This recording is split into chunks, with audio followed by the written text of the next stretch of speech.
The Swedish Coast Guard on Thursday said it discovered a fourth unexplained gas leak in the undersea Nord Stream pipelines linking Russia to Europe. And as gas rose to the surface, allegations of sabotage flew between Brussels, Moscow, and Washington. The European Union is investigating the cause of the leaks in the Nord Stream 1 and 2 pipelines under the Baltic Sea and has said it suspects sabotage, to which it promised a, quote, robust and united response, but it has not said who is to blame. From Brussels, NATO Secretary General Jens Stoltenberg warned, quote, any deliberate attack against allies' critical infrastructure would be met with a united and determined response. And an EU official drew a direct link between the Nord Stream leaks and the Russian invasion of Ukraine, saying about the possible sabotage of pipelines, quote, this fundamentally changes the nature of the conflict as we have seen it so far. It's unclear why any nation, either supplying energy or consuming it, might seek to sabotage key energy infrastructure. I will be very doubtful that it's going to be any European state.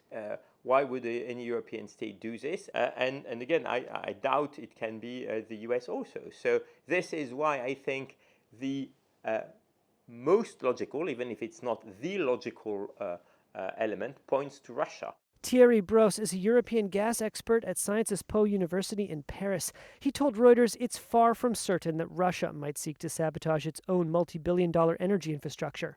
But he said that of all the possible perpetrators, Russian President Vladimir Putin may be the most likely, as part of a wider campaign by the Kremlin to highlight the fragility of Europe's energy supply.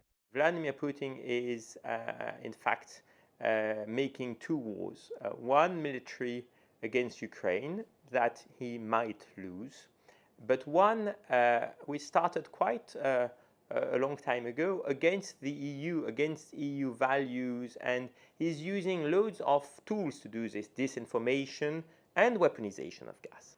Russia and European partners spent billions building the pipelines, which are operated by Russian energy firm Gazprom.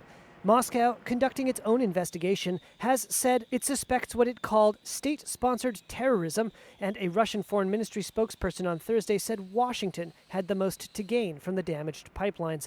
The Kremlin has also said allegations of Russian responsibility were, quote, stupid. Moscow had halted deliveries via Nord Stream 1, saying Western sanctions had hampered operations.